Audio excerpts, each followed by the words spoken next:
Cancer. ഇന്നൊരു പനി വന്നു എന്ന് പറയും പോലെ ലളിതമായ രോഗം. അതായിരുന്നു ഈ രോഗത്തെപ്പറ്റിയുള്ള എൻ്റെ കാഴ്ചപ്പാട്. പക്ഷേ അതങ്ങനെയല്ല ഞാൻ തിരിച്ചറിഞ്ഞത് കഴിഞ്ഞ കുറേ മാസങ്ങൾക്ക് മുമ്പായിരുന്നു. ഏതു രോഗവും ലളിതമാണ്, അത് നമ്മുടെ പ്രിയപ്പെട്ടവരെ പിടികൂടും വരെ. കാർത്തിക്, മൈ ബ്രദർ, അവൻ്റെ റിപ്പോർട്ടുമായി RCCയിൽ നിന്നിറങ്ങുമ്പോൾ I was totally blank. Chemo, death, ഇതൊക്കെയായിരുന്നു എൻ്റെ മനസ്സിൽ. അവൻ്റെ ജീവൻ രക്ഷിക്കാൻ പല വഴിയും ഞാൻ നോക്കി, പക്ഷെ എല്ലാം വിഫലമായി. അവസാനമായി ഞാൻ ചെല്ലുന്നത് ലോട്ടറി ഓഫീസിലായിരുന്നു. അവിടെ വെച്ചാണ് ഞാൻ അയാളെ ആദ്യമായി പരിചയപ്പെട്ടത്.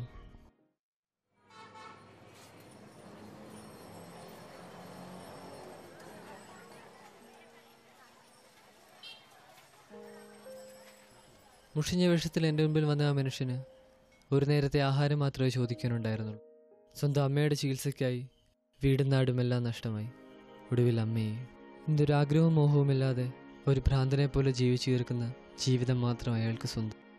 ഞാൻ ഒരു കാര്യം ആവശ്യപ്പെട്ടാൽ ഇയാളത് ചെയ്യുമോ? അവസാനം കയറി ചെന്ന് ലോട്ടറി ഓഫീസിലായതുകൊണ്ടാവാം അയാൾക്ക് വേണ്ടി കാണിച്ചു കൊടുക്കാനുള്ള വഴിയും അത് തന്നെയായിരുന്നു.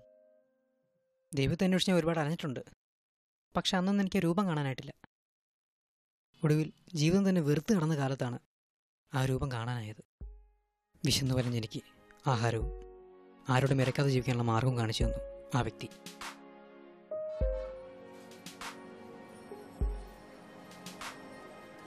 എന്തിനാ ഇത്രയും ലോട്ടറി? ഇതെൻ്റെ സമ്പാദ്യത്തിൻ്റെ ഒരു പങ്കാണ്. ഇതായിരിക്കണം നിങ്ങളുടെ ജീവിതം. പിന്നെ എനിക്കൊരു ഉറപ്പ് തരണം, ഇനി ഇതിൽ നിങ്ങളൊരു ജീവൻ തുടങ്ങുന്നു. ആരും ചെയ്യില്ല, നല്ലതേ വരും. എൻ്റെ പ്രാർത്ഥന എന്നും കൂടെ ഉണ്ടാവും. എനിക്കുറപ്പുണ്ട് അയാളുടെ വിലാപങ്ങൾ അയാളെ വളർത്തും. അത് ആ കണ്ണുകളിൽ വ്യക്തമായിരുന്നു. കാർത്തിക്, അവൻ്റെ മുഖം എന്നെ വീണ്ടും തളർത്തിക്കൊണ്ടിരുന്നു. മരണഭയമല്ല ഞാൻ അവൻ്റെ മുഖത്ത് കണ്ടത്, മറിച്ച് എന്നെക്കുറിച്ചുള്ള ചിന്തകളായിരുന്നു. അപ്പയമ്മയും പോയതിനു ശേഷം അവനെപ്പറ്റി ഞാൻ ചിന്തിച്ചതുപോലെ. അന്ന് രാത്രി ഞാൻ സുഖമായി ഉറങ്ങി. കാരണം ദൈവം ഞങ്ങളെ കൈവിടില്ല എന്ന ഉത്തമ ബോധ്യം എനിക്കുണ്ടായിരുന്നു.